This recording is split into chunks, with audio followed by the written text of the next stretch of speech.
कथम पुनः कर्मणि अधिकृतेन अज्ञान मोक्षणा कर्म कर्तुमित्युच्यते। कर्म में अधिकृत अज्ञ के द्वारा अव्यज्ञ कैसा मुक्षो तो भी उसको कर्म अवश्य करना चाहिए यदि कथम उच्यते। ये क्यों आप कहते हो, किस प्रकार से करना चाहिए, किस प्रकार से करना चाहिए मोक्ष को, अज्ञ मोक्ष को कर्म, वह प्रकार बताया जा रहा है। क्यों नहीं, कैसे, क्यों बता दिया, क्यों करना चाहिए बता, लोक संग्रह इत्यादि बता चुके हैं। अब कथम ये बताना जा रहे हैं। मई वासुदेवे परमेश्वरे सर्वज्ञ सर्वात्मनि, बड़ा विलक्षण प्रक्रिया देखिए भगवान भाष्यकार मई का अर्थ कर दिया पहले वासुदेवे, फिर भी आप कहें वसुदेव से अपत्यम वासुदेव कृष्ण, ऐसे कर फिर तो कृष्ण संप्रदाय वाले कहेंगे अल्लाह हम ही तो श्रेष्ठ है, हमारे कृष्ण में सबको अर्पण करना पड़ता है। भले तुम राम का भगत हो चाहे शिव का भगत हो, अंत में मेरे भगवान की शरण में आना पड़ता है, ऐसा कोई मूढ़ कह सकता है। इसे सतर्क है। वासुदेव का अर्थ आगे कह दिया परमेश्वर है, झंझट खत्म, कोई नाम नहीं लेना, राम न कृष्ण, लफड़ा ही खत्म हो गया। न दुर्गा न काली न कोई, न गणेश न फणेश न कुछ नहीं, नाम परमेश्वर बस। और जिसका जो भी नाम आप लोग वो परमेश्वर ही होता है, उनका अपना है या नहीं। अतः परमेश्वर सकल ग्रहण में हो गया, सब गृहित हो गए। बस इतना है कि वो कोई देवी को परमेश्वरी कहेगा, इतना ही तो फर्क करेगा, स्त्रीलिंग बोलेगा। अब यहाँ पर समझ लो परमेश्वरश्च परमेश्वरी चित, परमेश्वर एक शेष कर लेना, या भाष्य का वचन है एक शेष होता है ना, परमेश्वरश्च परमेश्वरी चित परमेश्वर बना, एक और भाव प्रयोग कर दिया गया है परमेश्वर है। अथवा और भी ईश्वर शब्द से भी तुमको नफरत है, अनिश्वरवादी बनते हो, फिर भी अपने परम को क्या मानते, अपने परमात्मा को सर्वज्ञ। जैसे बहुत सारे लोग हैं वो परमात्मा को ईश्वर शब्द कहना भी पसंद नहीं है उनको, बहुत सारे संप्रदाय है भारत में ही, वो ईश्वर नहीं मानते उसको। वो क्यों शासन करेगा, ईश अनुशिष्ट धातु ना, शासन करने वाला, परक्ष प्रत्यय ईश धातु से ईश्वर बना, तो अनुशासन क्यों करेगा। अनुशासन करेगा तो कहीं फिर भेदभाव भी आ जाएगा उसके अंदर, जो उसकी चमचागिरी करे उसके ऊपर बड़ा दया भाव करेगा, दूसरे पर बड़ा नाराज हो जाएगा। जैसे आजकल के अनुशासक होते हैं, जितना घूस दो आप कुछ भी करते रहो काम चलेगा, और घूस नहीं दोगे तो सारा कानून खड़ा कर देगा। यही तो अनुशासक का काम होता है ना शासकों में। इसीलिए कई लोग ईश्वर शब्द से भी नफरत करते हैं। उनके लिए कह दिया फिर तुम सर्वज्ञ को तो मानते हो ना, हाँ वो जो है वो सर्वज्ञ है, यही वो कहते हैं। वो लोगों की भाषा ऐसी होती, जो है वो सर्वज्ञ है,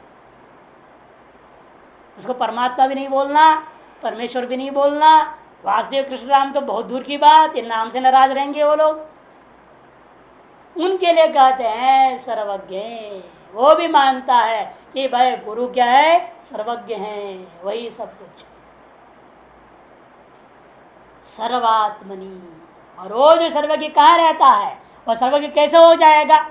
कहीं मान लो 7 आसन की ओर बैठा हुआ है, वहां से दूरबीन लगा के देखते भी रहेगा तो कहीं ना कहीं कोई ना कोई छूट जाएगा, सबको कैसे देख पाएगा लगातार ढंग से, सारी चीज को देख नहीं सकता है ना, फिर गड़बड़ हो जाएगा। इसे कहते नहीं नहीं वो सर्वज्ञ इसलिए है क्योंकि वो सर्वात्मनि, वो सर्वात्मा है। सर्वाणि कर्माणि संन्यास, ऐसे सर्वात्मा में क्या करना है आपने, हैं कहते कर्माणि सर्वाणि, सब कर्म नित्य नैमित कर्मों और काम कर्म कामनों को त्याग कर जब करते हो अंतःकरण शुद्धि के लिए उनको, उन सकल कर्मों को क्या करना, संन्यास्य, त्याग करके का मतलब मई और त्याग करके कैसे अर्थ घटेगा, यहाँ मई के साथ संन्यास से तो घटेगा नहीं। इसे कहते निक्षिप्य, सप्तमी के आधार पर मई निक्षिप, मुझ में डाल दो, मुझ में अर्पण करके, संन्यास में निक्षिप्य अर्थात समर्प्य, अध्यात्म चेतसा। वे कैसे समर्पण करो, हैं कहते अध्यात्म चेतसा विवेक बुद्ध्या अहंकर्ता ईश्वराय भृत्यवत करोमिति अनया बुद्धिया। विवेक बुद्धि से करने का मतलब क्या, मैं जिस कर्म का कर रहा हूं वह मैं ईश्वर के लिए कर रहा हूं, दासवत कर रहा हूं, भृत्युवत कर रहा हूं इति अनया बुद्धिया, इस बुद्धि से, ऐसी बुद्धि से करना है कि भाई मैं कर तो रहा हूं, इस कर्म तो मैं करता अपने आप को मान भी रहा हूं, लेकिन मैं कर रहा हूं किस लिए? अपने मालिक के लिए कर रहा हूं, ईश्वर के लिए कर रहा हूं, भृत्युवत कर रहा हूं, नौकर के समान करता हूं। एक जमाना था नौकर लोगों को तनख्वाह नहीं दिया जाता था। आज भी क्वचित है, थोड़ा सा दक्षिण में कई हमारे यहाँ ब्राह्मणों में सब में देखने को मिलता है क्वचित क्षेत्र में कि वो भोजन उनको दिया जाता है, राशन पानी दी जाती है, कपड़ा लत्ता दिया जाता है, उनके बच्चों का भी देखभाल करके स्कूल जाते हैं, फीस भी दे देते हैं, सब कुछ करते हैं, और वो आपसे कोई पैसा नहीं लेते। अभी आमने सामने कभी मालिक ने लगभग नौकर का चेहरा भी नहीं देखा होगा, शूद्र का चेहरा देखा ही नहीं मालिक ने, न शूद्र उसने मालिक का चेहरा को सीधा देख नहीं सकता आमने सामने। तो भोजन भी दिया जाता है, हमारे यहाँ देखा हमने, वो क्या करते, बड़ा दरवाजा होता है आंगन में, बाहर से एक दरवाजा, कंपाउंड के दरवाजा बड़ा होता है, वहाँ सांकल बजाता है वो आदमी जो शूद्र है, जो काम काज करता है, खेती बाड़ी वाला देखता है, सब बगीचा में काम करने वाला, वो आकर के वहाँ सांकल बजाएगा टक्कर टक्कर। तो घर की जो ब्राह्मणी होगी, सेठानी कहो, ब्राह्मणी कहो, वो क्या कर राशन पानी ले जा करके वो बजाती है।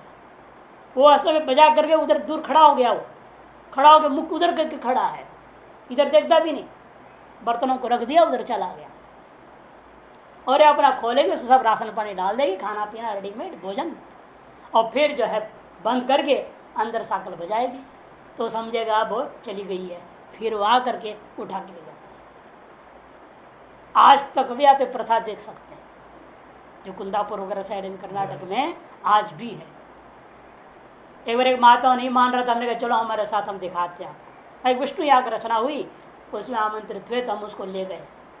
हमने जान बचल, अब सड़क मेन सड़क में हमने कहा टेम्पो से उतर जाओ, अब मंदिर तक, विष्णु मंदिर तक हम लोग पैदल चलेंगे। सब जगह है, पूरा उस क्षेत्र ऐसा ही है। तो जब वहाँ गए, उधर से समुद्र के तट से कुछ मछुआर शूद्र आ रहे थे, औरतें और एक दो आदमी भी थे। मैं दूर से देखा हम लोगों को, जैसे देखा वो सड़क से नीचे उतर के खेती में घुस गए। हम लोग गए, मैंने कहा पीछे मुड़ना के देखना नहीं, अभी चुपचाप रहो, चलो अभी आगे चलो। आगे जाकर हम काफी आगे जगह खड़े जब हुए, हमने कहा पीछे घूम के देखना, वो सड़क पर वापस आ गए होंगे। जब देखा तो वापस सड़क पे वो लोग आमने सामने भी नहीं होते हैं वो लोग। आज तक भी ये प्रथा है वहां, लोग इस तरह के। और कहीं हमारे सारा कुशल क्षेम देखेंगे, हम क्यों दे सोचें, हमारा मालिक सोचता है ऐसा। बेटी का शादी करानी तो वो खर्चा देता है, सब कुछ वही कराता है, हमें क्या चिंता करना है। न तनख्वाह से मतलब, न कोई लेन देन। वो जो काम कहेंगे सब काम करेगा, टाइम पे खड़ा हो जाता है, जो आदेश बाहर ऊपर खड़ा है वो मालिक बोल देता है, वो सब काम करके चला जाएगा। कहाँ जो गड़बड़ी है सब आगे रिपोर्ट भी देता है, पूरा ख्याल रखते हैं टू जेड। बड़ा आश्चर्य है। और आजकल लोगों को तनख्वाह दो फिर भी बेईमानी कर देंगे, सुविधा भी दिया जाता है, तनख्वाह दिया जाता है, सारी चीज दे दो तब भी बेईमान है। लेकिन वहां लोग कुछ अभी भी शूद्र वर्ग में इस तरह के हैं। तो ईश्वर आए मालिक के लिए हम कर रहे हैं, हम अपने कोई मतलब नहीं रखते फलों का, क्या होगा क्या नहीं होगा कोई चिंता नहीं। तद्वत यहाँ कहते मुमुक्षु अज्ञ को ईश्वर के लिए मैं कर रहा हूं, योगक्षम वहाम्यम पर दृढ़ आस्था रख करके बैठा हुआ है, परमात्मा ही मेरे योगक्षम को वहन करता है, इसे मेरे लिए कोई चीज की अपेक्षा करना ही नहीं है, किसी चीज के लिए प्रयत्न नहीं करना है। मुझे के लिए अपना वर्णाश्रम अनुसार प्राप्त धर्मों को, कर्तव्य कर्मों को निरंतर करते हुए उन कर्मों को ईश्वर को अर्पण कर देना है। इति अनया बुद्धिया, एतादृश बुद्धि से करने का नाम ही अध्यात्म चेतसा। इस बुद्धि से करते हुए उन कर्मों को उस परमात्मा में अर्पण करके खिंच। ऐसा कब हो सकता है? एतादृश बुद्धि से, वो भी किंच निराशी ही, त्यक्ताशी ही, त्यक्त सकल कामनाएं, कामनाओं को त्याग करके, निर्ममो मम भावश्च निर्गतो यस्य तव स तम निर्ममो भूत्वा। मम भाव निर्गत है जिसका, ऐसा तुम हो जाओ, तुम्हारा ऐसी स्थिति होनी चाहिए, तुम ऐसा जो तुम निर्ममो ऐसा हो करके युद्धस्व विगत ज्वर विगत संताप विगत शोक सन्नित्यर्थ शोक रहित होकर के तुम्हें करना है। संताप का हेतु जो है हेतुत्वाद शोक एवं ज्वर शब्द उक्ता, शोक को ज्वर शब्द से शोक ही कहा गया है कि संताप का कारण क्या है, शोक है। अतः ज्वर शब्द संताप वाची है, अतः ज्वर शब्द का वाचक वाची वास्तव होने से संताप ग्रहण होना चाहिए, और संताप से वास्तव में क्या है उसका कारण होता शोक को ग्रहण कर दिया गया यहाँ पर। ज्वर कहते बुखार, संताप सम्यक ताप हो गया, बुखार हो गया, वो ज्वर है ना। और वहां पर लेकिन बृहदारण्यक में कह के नहीं कस्य कामाय शरीरम अनुसंज्वरे कहा है ना। पूरा सातवां प्रकरण पंचदशी उसी मंत्र की व्याख्या में है, यानी अयम आत्मान चेत विचारियाद अयम अस्मीति पुरुषः किमिच्छन कस्य कामाय शरीरम अनुसंज्वरे, ये बृहदारण्यक मंत्र है। ज्वर शब्द से वहां भी संताप, क्योंकि ज्वर शब्द का संताप होता है और संताप का कारण कौन है, शोक है। इसलिए भाष्यकार सीधे ही ज्वर शब्द का शोक ले लिया, विगत शोक सन शोक रहित होकर के ममता शून्य हो जाना और शोक रहित होना। शोक रहित होने का मतलब क्या, ऐहिक पारत्रिक दुर्यश नरकपात आदि निमित्त जो शोक रहित होना पड़ेगा। कि यही तो उसने प्रथम अध्याय में पूरा तर्क दिया। यहाँ भी लोग मुझे गाली देंगे, कहेंगे क्या आदमी है अर्जुन, अपने दादा अपने गुरु सबको मार डाला, बहा नीच आदमी है, ऐसा लोग कहेंगे। यह लोक में मेरी तो बदनामी जो होगी सो होगी, परलोक में मेरा कोई गति नहीं रहेगा। नरक के नियतम वास, और मेरा तो नरक में नियत वास हो जाएगा, ऐसा सब उसने कहा था। ये सब शोक का स्वरूप है, उससे रहित हो जाओ। ऐहिक पारत्रिक दुर्यश नरकपात आदि रूपा जो निमित्तक, आदि निमित्तक जो शोक है, तार शोक से रहित हो जाओ, ऐसा मसूत्री तीसरी पंक्ति। ऐसा होकर के तुम मुक्षुर युद्धस्व विहितानि कर्माणि कुरुते विप्राय। कहने का तात्पर्य क्या है, हर व्यक्ति हर मुमुक्षु को अपना अपना जो भी कर्म है, सबको लड़ना रूपी विधि नहीं है ना। सबका कर्म लड़ना है कि ब्राह्मण का भी, वैश्य का भी, शूद्र का भी नहीं है। इसलिए कहा दिया जिसके लिए जो विहित है वह विहित कर्म करना चाहिए, यह इसका अभिप्राय है। विहितानि कर्माणि कुरु इत्यर्थः। अच्छा, इस प्रकार से 30वें श्लोक तक, चौथा से लेकर के 30 तक का प्रकरण पूरा का पूरा निष्काम कर्मयोग प्रकरण, न कर्मणाम समारंभात नैष्कर्म समश्नुतः से आरंभ करके इस 30वें श्लोक तक कहे गए जो मत है, क्या मत था, मुमुक्षु को अवश्य मोक्षार्थ ईश्वरार्पण बुद्धिया कर्म करना चाहिए। यही सारे पूरा का पूरा इन 27 श्लोकों का सार है।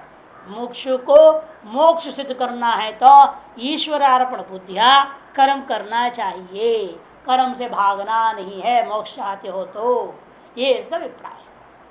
वह मत भगवान का मत है, उस मत को लेकर भगवान कहते इसलिए ये मे मतमिदम नित्यम अनुतिष्ठन्ति मानवाः श्रद्धावन्तो अनसूयन्तो मुच्यन्ते तेऽपि कर्मभिः। ये में इदम मतम, में इदम मतम मेरा यह जो मत है, ये मानवाः जो मनुष्य नित्यम अनुतिष्ठन्ति नित्य अनुष्ठान करते हैं। कैसे अनुष्ठान करते हो भी, श्रद्धावंतो अनसूयंतो, श्रद्धा से युक्त होकर और असूया से रहित होकर। गुणेशु दोष आविष्करण असूया, गुणों में दोष का आविष्करण करना। आनंदगिरी अंतिम पंक्ति। शास्त्राचार्योपदिष्टे अदृष्टार्थ विश्वासवत्व श्रद्धानत्व। श्रद्धा क्या चीज है, श्रद्ध एक अव्यय है, उसे पूर्वक धा धातु से श्रद्धा बनता है। उसका अर्थ क्या है, शास्त्राचार्योपदिष्ट अर्थ में जो भी विशेष रूपेण अदृष्ट पदार्थों में जो वो कहते हैं उसे पूर्ण विश्वासवान होने का नाम श्रद्धा। गुणों में दोष का आविष्करण करना ईश्वर कृपा करता है, उसका गुण है, उसमें जो है दोष दो भगवान उस पर कृपा कर दे, मेरे पर कृपा नहीं किया, भगवान बड़ा निष्ठुर है, भगवान पक्षपाती है, भगवान दुष्ट है, ऐसे करके जो उल्टा सीधा भगवान पर भी जो आरोप लगा देते हैं लोग हैं, ऐसा भगवान की अन्य पर किसी पर किए हुए कृपा को देख करके आप स्वयं उसे जलना नहीं है, दोषारोपण नहीं करना है। ऐसा करने वाला मोक्ष निष्काम भाव से कर्म भी करेगा तो भी अंतरण शुद्ध उसका नहीं होगा, क्योंकि ईश्वर कृपा कब होती है? चार कृपा है ना, आत्म कृपा, शास्त्र कृपा, ईश्वर कृपा, गुरु कृपा, चार कृपाएं मानी गई है। जब समझो शास्त्र जो पढ़ रहे हो, इसको पढ़ने के लिए आपके मन में उत्साह है, शास्त्र का को पढ़ना चाह रहे हैं और आपका अंतःकरण शास्त्रों को धारण करने के लिए तैयार हो रही है, तो समझना चाहिए आपके अंतःकरण की कृपा हो गई, आत्म कृपा हो गई है। और शास्त्र धारण होने लग जाए, धारण करना चाहने लगे, शुभेच्छा प्रथम भूमि है ना ज्ञान का, शुभेच्छा, ये शुभेच्छा होना ही जो है आत्मकृपा। शुभेच्छा हो गया फिर शास्त्र धारण भी हो गया, लेकिन सुना भूल गया, सुना भूल गया, क्या फायदा है उसका? कोई फायदा नहीं है ना। तो धारण होना चाहिए, धारण होने लगे मैंने शास्त्र कृपा कर रही है, तभी शास्त्र बैठ रही है, अंदर में टिक रही है। शास्त्र का टिकने का मतलब है कि शास्त्र कृपा हो रहा है, शास्त्र का सम्यक अर्थ ज्ञान हो जाना ये गुरु की कृपा है। नहीं तो उल्टा सुनेगा कुछ और समझेगा कुछ। ये तो होता है ना, एक ही क्लास में 50 विद्यार्थी है, सबको एक ही टीचर पढ़ा रहा है, एक ही शब्द बोल रहा है, सबको वही स्वर से बोल रहा है, यानी किसी को तेजी से बोल रहा है, किसी को मीठे मीठे बोल रहा है, किसी को धीरे धीरे बोल रहा है, ऐसे तो नहीं बोल रहा है ना। सबके सामने एक स्वर से बोल रहा है, एक जैसा बोल रहा है, लेकिन फिर भी जब परीक्षा लो तो एक को 0 मार्क्स मिल जाता है, किसी को 90 मार्क्स मिल जाता है। क्यों होता है ऐसा? क्योंकि उसने शास्त्र का अर्थ को जो ग्रहण कर रहा है वह सम्यक ग्रहण नहीं किया, कारण उसकी अंतःकरण अभी अशुद्ध था, इसे गुरु की कृपा उस पर टिक नहीं पाई। और ऐसा सदगुरु आज प्राप्त होना है तो वह ईश्वर की कृपा के बिना नहीं हो सकता। मनुष्य शरीर प्राप्त हो, उससे मनुष्यत्व प्राप्त हो, मनुष्यत्व प्राप्त होने के पूर्वक मुक्षुत्व प्राप्त हो, मोक्ष प्राप्ति पूर्वक महापुरुष का संश्रय प्राप्त हो जाए, यह ईश्वर की कृपा के बिना नहीं हो सकता। इसलिए कहते हैं मेरी कृपा उस पर होती है जो मनुष्य मेरी इस मत को श्रद्धावान होकर और असूया से रहित होकर नित्य अनुष्ठान करते हैं, उन पर मैं ऐसी कृपा करता हूं जिससे कि ते कर्म भी मुच्यन्ते, कर्म भी मुच्यन्ते। कर्म भी मुच्यन्ते में अपि शब्द का 2 अर्थ लेते हैं लोग। अपि का मतलब है कर्म भी मुच्यन्ते, क्यों कह रहे हैं अपि एव कर्म भी मुच्यन्ते न तो अज्ञानाद मुच्यन्ते, गौण मुक्ति, कर्म से तो मुक्त हो जाएंगे, निष्कर्म भाव को प्राप्त कर जाएंगे, लेकिन आगे संन्यास ग्रहण करके जब तक वेदांत का अभ्यास नहीं करेंगे तब तक उनको मुक्ति मिलती नहीं, मुख्य मुक्ति नहीं मिलेगी, गौण मुक्ति करते हैं। कर्म फिर अपीकार एवं कर दिया और कहे कर्म भी रेव मुच्यन्ते न तो अज्ञानाद कारणात्, कर्म का ज्ञान कारण क्या है? अज्ञान, उससे मुक्त नहीं होते हैं, ऐसा भी कुछ लोग इसको अर्थ करते हैं। दूसरे कहते हैं केवल कर्म भी न तो अज्ञान है ना, ऐसा अर्थ करने में अपी का अर्थ एवं क्यों लेना, किंतु कर्म भी अपी का मतलब अज्ञान आदि सादेव अर्थ निकलेगा अपी का मतलब, और जोड़ने के लिए ना अपी का समुच्चय अर्थ क्यों नहीं मानते हो, इतने व्यावर्तक क्यों मानोगे? एवं कर्म से क्या होता है? इतने व्यावर्तन होता है, और अपी अधिकतर क्या होता है? समुच्चय अर्थ में।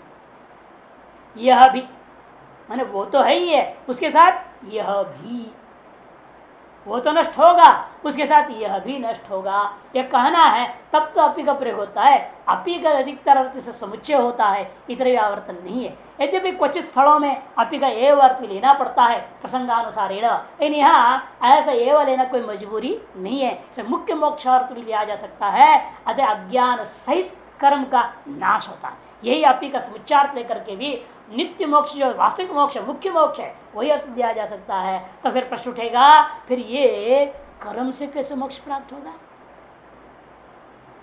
तब बीच में जोड़ देना अंतःकरण शुद्धि द्वारा। ये जो मेरा मत निष्काम कर्म योग, इस निष्काम कर्मयोग अनुष्ठान के द्वारा अंतःकरण शुद्धि होगी, तद्वारा वह मुख्य मोक्ष को ही प्राप्त करता है। यह अर्थ कर लेंगे।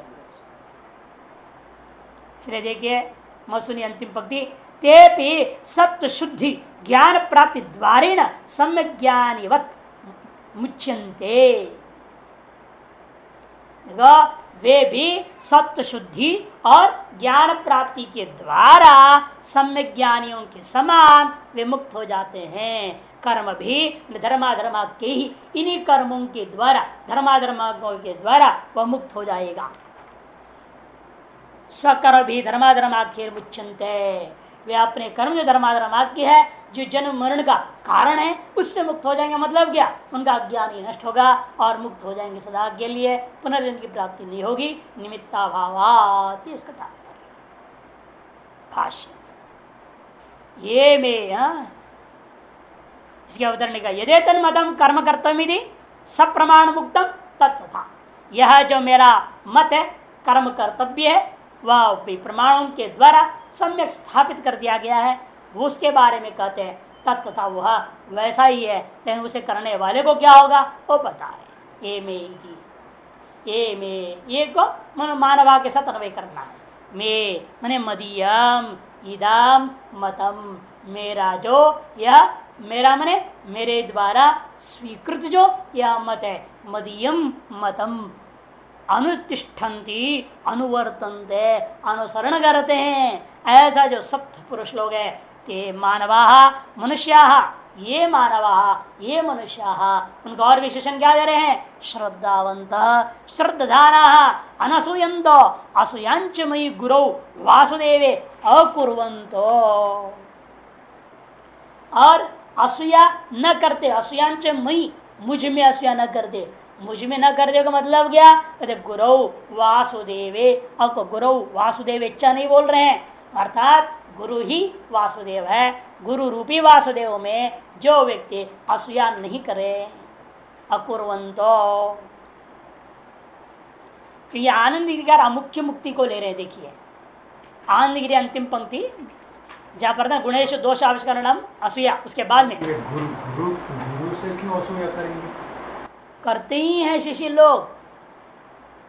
गुरु के गुणों से असूया तो शिष्य लोग बहुत करते हैं। ईश्वर के गुणों से तो बाद में करेंगे, पहले सामने जो दिख रहा है उससे तो पहले होगा, जो नहीं दिख रहा है उसे तो बाद में निपटेंगे। ईश्वर से भी क्यों असूया करेंगे? हाँ, यही तो समस्या है समझने में।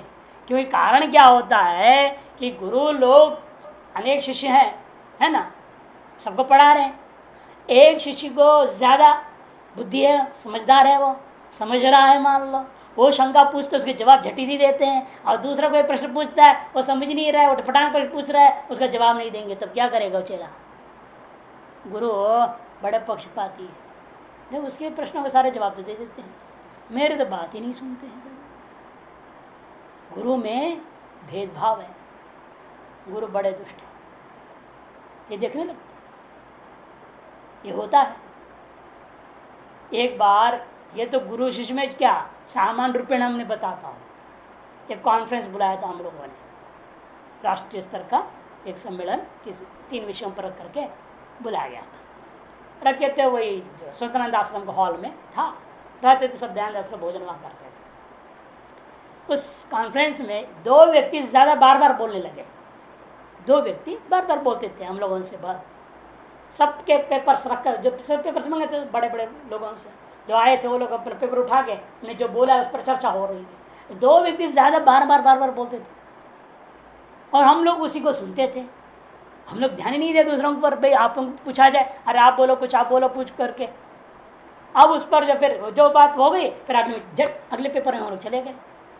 अब उसमें एक आदमी उठ के नाराज हो गया, महाराज जी क्या कर रहे हैं आप, यहाँ आपके क्षेत्र के हैं क्या, लगते भी दक्षिण के हैं, इसे उनकी बात सुनते रहते हो आप, ये आरोप लगा दिया। तो था केरल का, मुझे तो देखो दुर्भाग्य से तो केरल का था, MBN नायर करके, ज्यादा वही बोलता था।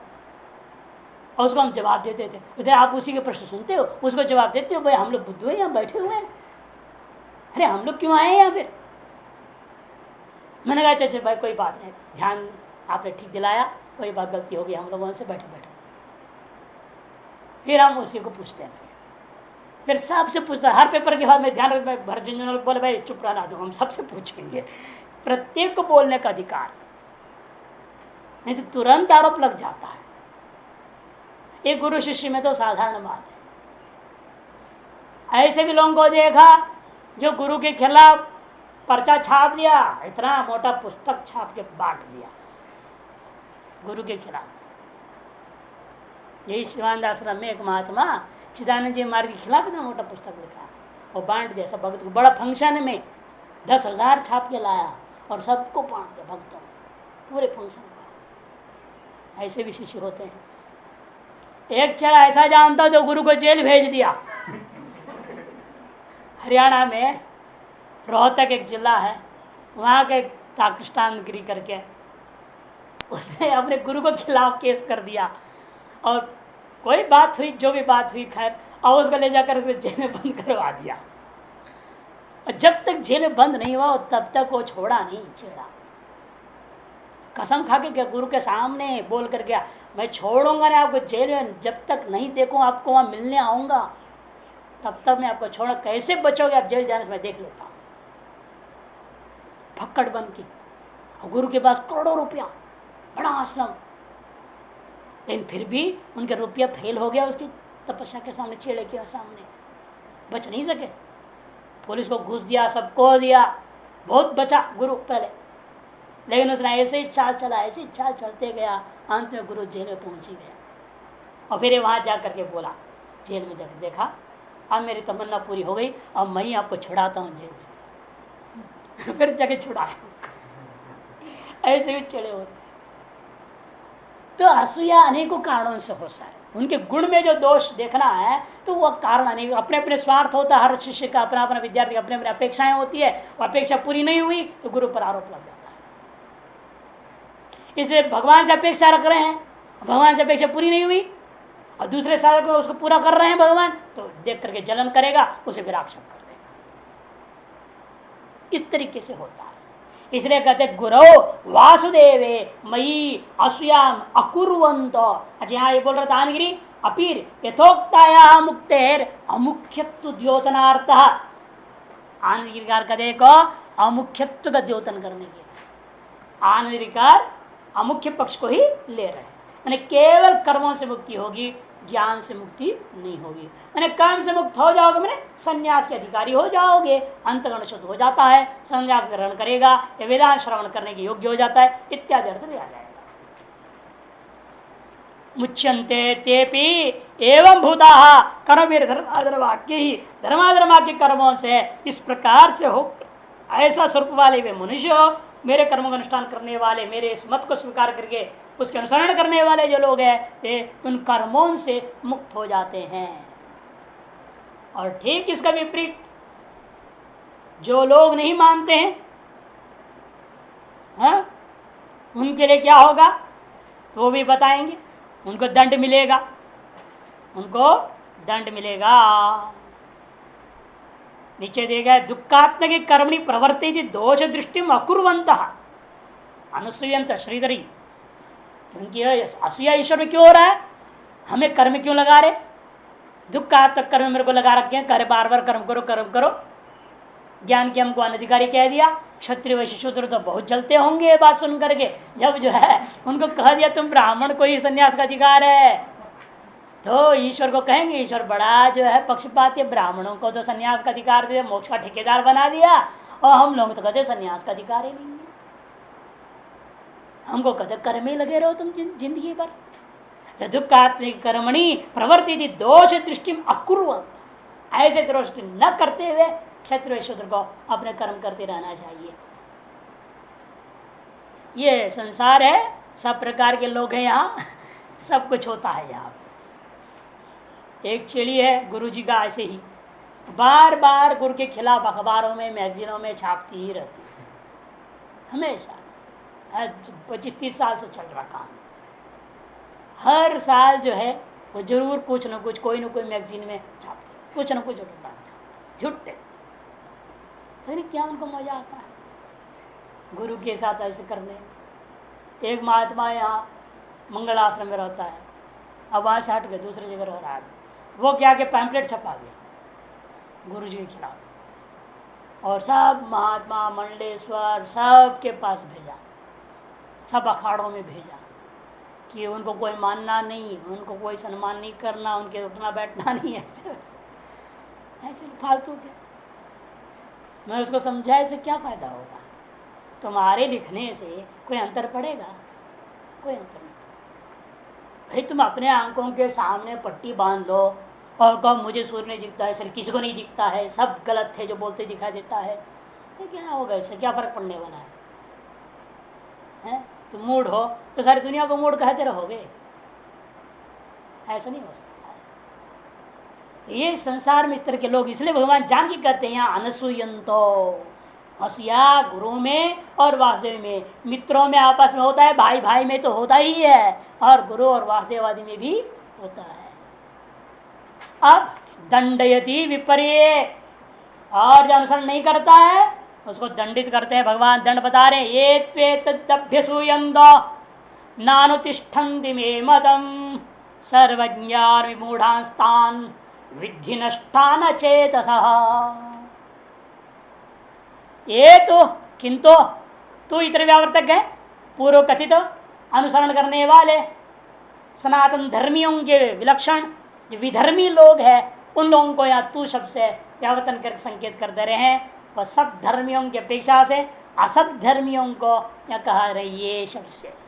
जो लोग असत धर्मी हैं वे लोग एतद मम मतम, यह जो मेरा मत है, इस मत को सुन करके इसमें विद्यमान गुण को भी दोष रूप में देखता हुआ अभ्यसूयन्द अभिता असूयन्द नानुतिष्ठन्ति मे मतम, एतन मे मतम नानुतिष्ठन्ति, मेरा यह मत को अनुष्ठान नहीं करते हैं, उनको तान क्या समझना है? सर्वज्ञान विमूढ़ान नष्टान अचेतसः इति विद्धि, उनको सकल ज्ञानों से रहित, सकल ज्ञान से क्या समझना? ब्रह्म ज्ञान से भी रहित समझना। ये जो आजकल के ब्रह्मज्ञानी है, ये भी जो मॉडर्न ब्रह्मज्ञानी, ये इनको भी इसमें लेना है। ये भी ऐसे उठपटांग लोग हैं, शब्द ज्ञान लिए हुए हैं और उठपटांग काम करते हैं, वो सबको इसमें ग्रहण करना है। इसलिए सर्वेषु ज्ञानेषु सामान्य रूपेण कह रहे हैं, सर्वज्ञानेषु विविधम रूपेण मूढ़ा विविध विमूढ़ा तान विमूढ़ान, ऐसा कर देना है। सकल ज्ञानों में जो विविध प्रकार से मोह से युक्त होकर के इसलिए ग्रहण नहीं कर पाती इसको। नष्टान, वह मानो अपने आप का नाश कर लिए हैं, आत्मघाती है वो, आत्मघनो जना, ऐसा नेत्र का हुआ है इन लोगों को। अचेतसः मन अविवेकिनः, ये सब अविवेकी लोग हैं, अपने हिताहित को सम्यक समझ नहीं पा रहे हैं, लौकिक पदार्थों को लेकर के हिताहित समझ रहे हैं, अपना सारा ब्रह्म ज्ञान को धन कमाने में लगा देते हैं, पूरा अपना संन्यास का इस्तेमाल करते हैं, सारी चीजों को इस्तेमाल करते हैं। एक बार महात्मा ने कहा भाई अभी तुम्हारी सफेद दाढ़ी नहीं हुई है, इसे तुम्हारी इतनी वैल्यू नहीं होगी दुनिया में। मैंने कहा क्यों, ऐसी क्या बात है? हमारे ज्ञान सुनेंगे कि दाढ़ी देखेंगे? नहीं जानते हो तो हिमालय से उतरता है, उसका दाढ़ी हिमवत सफेद होना चाहिए तभी उसका वैल्यू होता है। मैंने कहा अच्छा भाई तेरी जैसी खाना क्या कहे तुमको है? सफेद दाढ़ी होंगे दांत नहीं होंगे तब वेदांती होकर वेदांत बोलेंगे, तब लोग मेरे को मानेंगे। डुप्लीकेट दांत डाल के बोलना पड़ेगा वो जो नकली दांत आते हैं उसको डाल के बोलेंगे तब लोग समझेंगे उससे पहले नहीं समझेंगे। भाई हमने कहा तब उसको ऐसी हमारी परंपरा नहीं है, हमारी परंपरा उल्टी है। लेकिन है गुरु और युवा, गुरु युवा वृद्धा शिष्या, हमारी परंपरा तो गुरु युवा होता है, वृद्धा शिष्या होते हैं। क्यों? वहां पर भी विशेषता है ना। गुरु युवा क्यों माना गया? क्योंकि युवा शब्द बनता ही है यो मिश्रणा मिश्रणयो धातु से, जो मिश्रित है उसको अमिश्रित करके देखने के सामर्थ्य करने वाले का नाम ही युवा होता है। जो आत्मा और अनात्मा सम्मिश्रित है उसको पृथक करके देखने के सामर्थ्य करने वाले का नाम युवा, वही गुरु होता है। इसलिए लक्षण में मुख्य है, आयु से मतलब नहीं होता है। वृद्धा शिष्य मैंने वहां पर क्या करना, अज्ञाने वृद्धा इति अज्ञान वृद्धा शिष्य। अब अज्ञान से वह बहुत बूढ़ा गए हैं, अब समझ गए हैं ये अज्ञान हमको सुख शांति देने वाला नहीं। जैसे बुढ़ापे में आने के बाद ही आदमी को पता चलता है भाई ये जवानी में मैंने जितना पैसा कमाया, जितना दुनिया को ठगा, जो जो काम किया, इससे वास्तविक सुख शांति मिलती नहीं है। इसे अज्ञान और अज्ञान के कार्य संसार से वास्तविक सुख शांति नहीं मिलती है। ऐसे जानने वाला जो अज्ञान वृद्धा ते एव शिष्या भवितुम मरन्ति नान्याः गुरुरिवा वृद्धा शिष्या। वटतर और मूले निषन्न, वटतर और मूले निषन्नम इत्यादि। और खैर वो श्लोकों का अर्थ में जाएंगे तो फिर कहीं से कहाँ भाग जाएंगे। ये तदभ्यसुयंत नष्टान विचित अविवेकी न इत्यर्थ, वे सब अविवेकी लोग हैं ये समझो।